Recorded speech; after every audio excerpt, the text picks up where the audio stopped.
everyone, welcome back to another video lecture on Arshbarnam. So as you guys can see on the screen, we are going to start with a very new topic that is nothing but the digestive system of the prawn. Now if you guys watch my videos regularly, you must be knowing that we have already started with a type study of the prawn wherein we have already completed the morphology of the prawn, that is nothing but the external features of the prawn. Now I would suggest you guys to watch that video first before watching this video, because there are few terminologies that we have used in this video जो है previous video से related, जैसे हो गया incisors processes, mandibles, labium वगैरह वगैरह.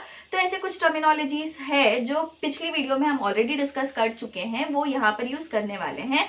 तो ताकि आपको कोई भी कंफ्यूजन ना हो, so that you don't get confused, you better watch that video first followed by this video. Right जी, क्लियर है? So let's get started. तो यहाँ पर देखो, आपको सीधा सीधा पूछा गया है digestive system of the prawn. Right, इसके जगह आपको पूछा जा सकता है describe the alimentary canal of the prawn, या फिर आपको पूछा जा सकता है describe the food and feeding habits of the prawn, या फिर प्रॉन के जगह आपको दे देगा उसका scientific name that is Macrobrachium, या फिर आपको दे देगा पैलेमॉन. राइट, तो कंफ्यूज नहीं होना है, ये सारे क्वेश्चंस के लिए आंसर यही है जो आज हम डिस्कस करने वाले हैं. राइट जी, सो लेट्स गेट स्टार्टेड. तो the digestive system of the prawn consist of the alimentary canal and hepatopancreas. Right, first हम डिस्कस करेंगे alimentary canal followed by the hepatopancreas. Simple, हर वीडियो में ऐसे ही करते हैं हम लोग. Right, now first talking about the alimentary canal. The alimentary canal is divided into foregut, midgut and hindgut. ठीक है जी, फर्स्ट फोरगट के बारे में बात करेंगे under elementary canal, followed bye midgut and hindgut. Right, now first foregut. Now foregut consist of mouth. BC stands for buccal cavity. कुछ और नहीं समझना है यहाँ पे. BC stands for buccal cavity. Now the foregut consists of mouth, buccal cavity, esophagus and stomach. The internal lining of foregut is made up of the cuticle, which is also called as intima. ठीक है जी. Now moving ahead, first we'll discuss about the mouth. The mouth is large slit-like aperture which is located mid-ventrally between the third and fourth segment. तो mouth कहाँ पर है? It is presented on the ventral side, middle में present है तो mid-ventrally present है. Now it is found between the third and fourth segment, and it is surrounded by labrum, incisor processes of mandibles and labium. Right, ये क्या है? Last video में अपन discuss कर लिए थे already. Next talking about the buccal cavity. Buccal cavity जो हमने BC लिखा था ऊपर, तो the mouth will lead into buccal cavity which is short. Buccal cavity is basically short. तो आपका पॉइंट आप कैसे लिख सकते हैं एग्जाम में? The mouth leads to short buccal cavity. Simple है. Right, now the molar processes of mandibles are present on the two sides of the buccal cavity. तो आपको माउथ में क्या दिख रहा है? इंसिजर प्रोसेसेस दिख रहे. इंसिजर प्रोसेसेस ऑफ मैंडिबल्स दिख रहे. Whereas in buccal cavity you will find the molar processes of mandibles which are present on two sides, both the sides of the buccal cavity, and these molar processes will help in crushing the food.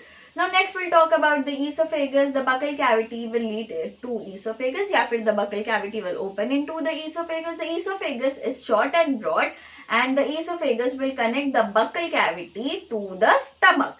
Simple है, clear है, simple English में, no explanation needed, right? Now moving ahead, we'll talk about the stomach. The esophagus will lead to the stomach. The stomach is a spacious chamber, and this stomach will occupy the maximum या फिर most of the portion of the cephalothoracic cavity. Right? अब ये stomach के दो parts हैं. Now ये stomach के दो parts हैं, namely cardiac stomach and pyloric stomach. अब इधर पहले बात करेंगे अपन cardiac stomach के बारे में. Now the cardiac stomach is large. It is present in the anterior region and it is bag-like. So basically this is large. It is present on the anterior region और वो है bag-like chamber. Right, now this is lined with cuticle, and the cuticle of the cardiac stomach in turn has large number of longitudinal folds covered by minute bristles. तो basically इसकी जो lining है, cardiac stomach के wall की lining है, that is made up of the cuticle. अब ये cuticle में they are many longitudinal folds and वो folds are also covered by minute bristles. Clear है? Now moving ahead, the walls also have plates, namely cuticular plates, lanceolate plate and hastate plate. तो आप ये point कैसे लिख सकते हैं? The cardiac stomach is the walls of the cardiac stomach are supported by plates, namely the cuticular plate, lanceolate plate and hastate plate. ये आपका ऐसे एग्जाम में पॉइंट रहेगा, ठीक है। I hope you guys are making notes along with me, या फिर आप वीडियो पॉज कर करके भी नोट्स बना सकते हैं। अगर आप नोट्स बना लिए, आपका आंसर अभी बना लिए, तो आपको फाइनल एग्जाम में पढ़ने आसानी हो जाती, ठीक है। Now moving ahead, we'll talk about the pyloric stomach. Now the pyloric stomach is the posterior region. Obviously, cardiac stomach anterior region है, तो pyloric stomach क्या रहेगा? Posterior region रहेगा. Now this is very small and narrow chamber. तो ये क्या है? Small है and it is narrow. ठीक है। The walls are thick and muscular. किसके walls भाई? Pyloric stomach के। Pyloric stomach क्या है? स्टमक का रीजन है। अपर रीजन, एंटीरियर रीजन क्या है? कार्डियक स्टमक है। पोस्टीरियर रीजन क्या है? पाइलोरिक स्टमक है। इसके वॉल्स क्या है? थिक एंड मस्कुलर है। सिंपल है। Now the walls of the pyloric stomach will divide the lumen into large ventral chamber and small dorsal chamber. तो बेसिकली ये जो वॉल्स है पाइलोरिक स्टमक के, उन लोग क्या करते, जो पाइलोरिक स्टमक का ल्यूमेन रहता, for example if this is the stomach, बीच में जो भी होल रहता उसको वो ल्यूमेन को दो पार्ट्स में डिवाइड करते, लार्ज पार्ट और एक स्मॉल पार्ट। वो लार्ज पार्ट क्या है? Basically large is the ventral chamber and small is the dorsal chamber. अब ये वेंट्रल चेंबर के बारे में एक पॉइंट डिस्कस करेंगे and that is the floor of ventral chamber. VC stands for ventral chamber. Okay, confused नहीं होना. The floor of the ventral chamber is covered with A-shaped filter plate. तो basically ये ventral chamber के floor पे एक filter plate लगी हुई है विच इज A-shaped, ठीक है।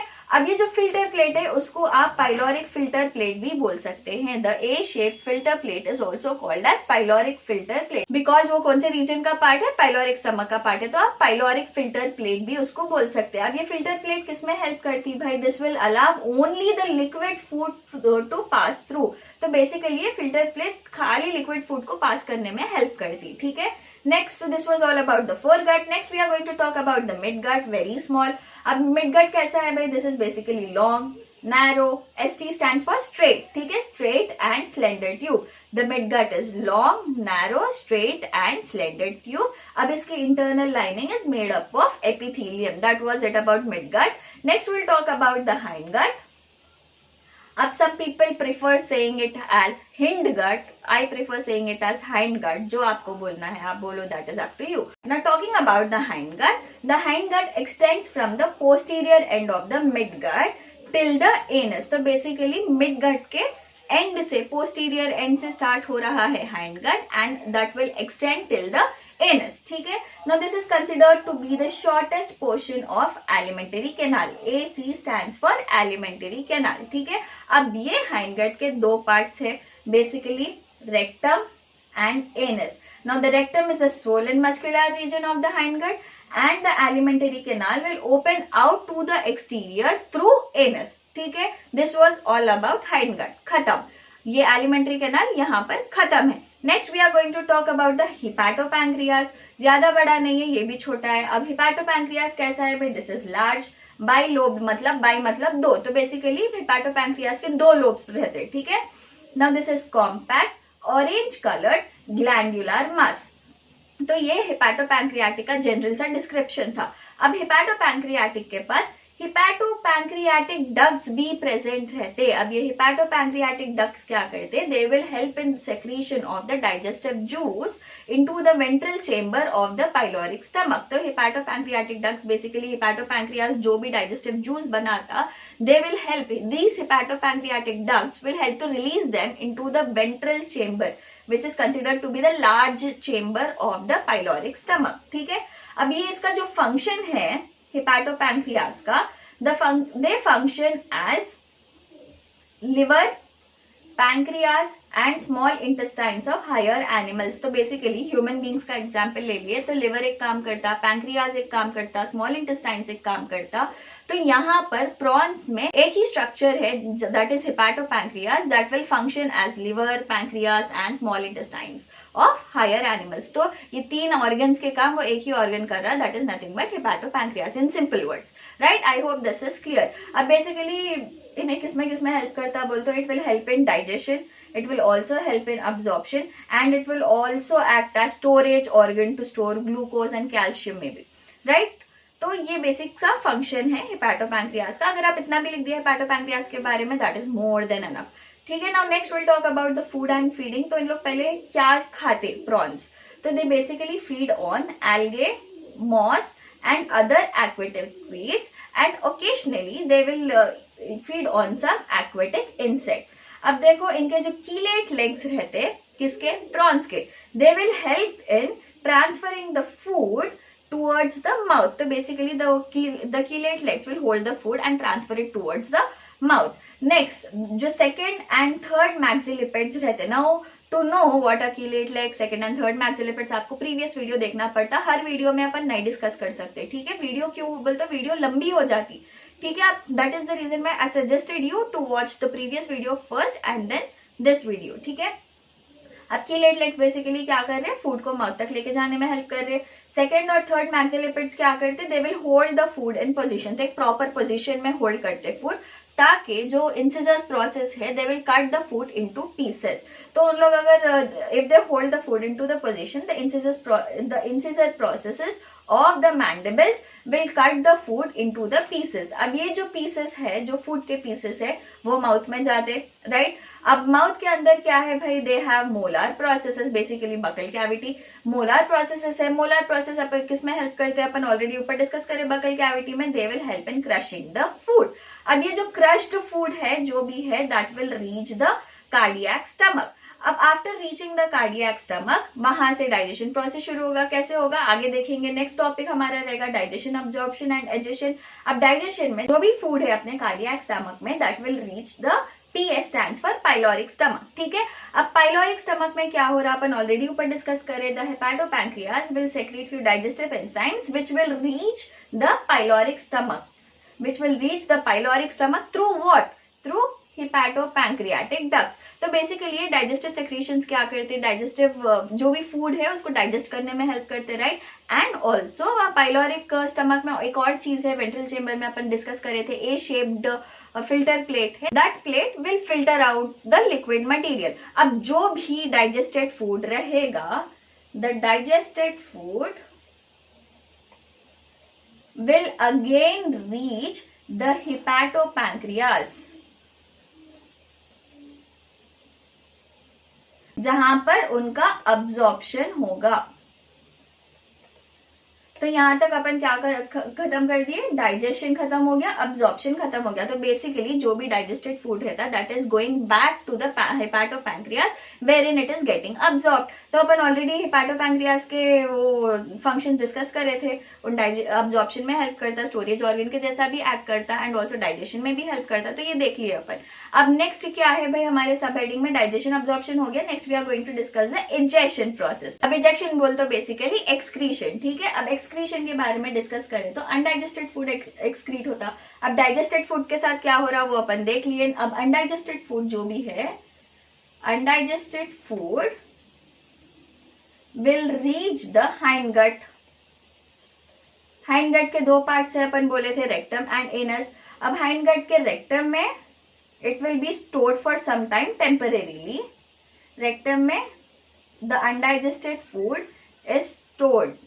I guess आपको स्क्रीन नहीं दिख रहा होगा, अब दिख रहा होगा, right?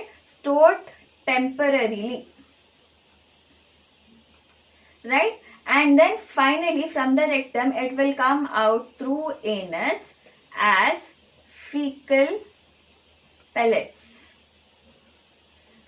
So that was it about digestion. तो digestion, absorption, digestion I hope clear है. So yeah guys, that was it for today's video. इसके साथ अपना digestion का भी topic खत्म होता है. Next video में new topic discuss करेंगे, and in that also we are going to discuss the type study of prawn only. So I hope the video was helpful to you guys. I hope आपको समझ में आया होगा जो भी आज के वीडियो में अपन डिस्कस कर रहे थे. इसके अलावा आपको कुछ भी डाउट है, you can ask your doubt in the comment section below. And also I always tell you guys in the video that you feel free to DM me. जो भी डाउट है, डाउट रिलेटेड, सब्जेक्ट रिलेटेड कुछ भी doubt है आपको पूछना है, तो feel free to DM me on my Instagram page, that is @ARSH_bionims. So yeah guys, let's end the video here. Take care. All the best for your exam and bye bye.